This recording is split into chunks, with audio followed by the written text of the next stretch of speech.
Well, I think one of the hardest things for founders to work through is prioritizing where to focus and breaking through hard decisions constantly. You can kind of feel like you get through one wall of a hard decision and then you're smashed right into the next one. And this can really be difficult. It's hard psychologically. What I like to do is think of a sort of 5 minutes, 5 days, 5 years sort of framework, which is like, does this decision or does this item matter in 5 minutes? Does it matter in 5 months, 5 weeks? Does it matter in 5 years? The goal is just to better understand, how consequential is this? Is this a one-way door? Is this a two-way door? Is this some small nagging insecurity that I'm facing that actually will not matter? And it really helps me to zoom out that way in steps, because it's very possible that something will matter in 5 weeks. And like, that's a pretty significant thing to pay attention to. If it doesn't matter in 5 minutes, why am I even thinking about it? And if it's going to matter in 5 years, that's where I should be focusing my attention.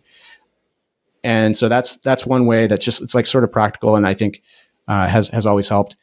And then the next thing is, I think in terms of mental models, this is something that comes from SpaceX, and I think is actually quite easy to overdo. But just the first principles of a decision or of a project, I really like working with people who question pre-existing assumptions, especially the sort of best practices, and I'll put that in quotes, of an industry or of a technology.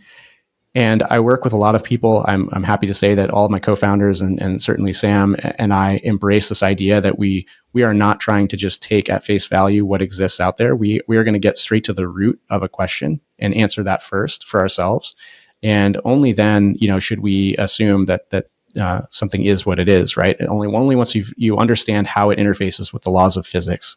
Yes. So I just encourage people, don't let first principles become a buzzword or some throwaway term that we use all the time. It really has meaning. It means stop wasting time on the peripheral branches of a problem. Answer for yourself whether it can be done differently or more effectively. If you don't know, ask somebody else. But I really like to, frequently I'll sit down, and when there's a hard problem that really matters, I will start with a first principles model. I will literally write down what are the first principles of this problem. And until I understand them on that piece of paper, I won't move forward. So I really encourage people, let's not overwater or dilute that one. That it does matter a lot.